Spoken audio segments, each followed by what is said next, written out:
day, everyone, and welcome back to the channel. I was just looking through my scrap metal stuff here, and something kind of caught my eye that didn't quite seem right.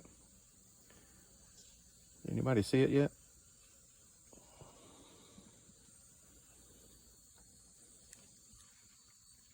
This.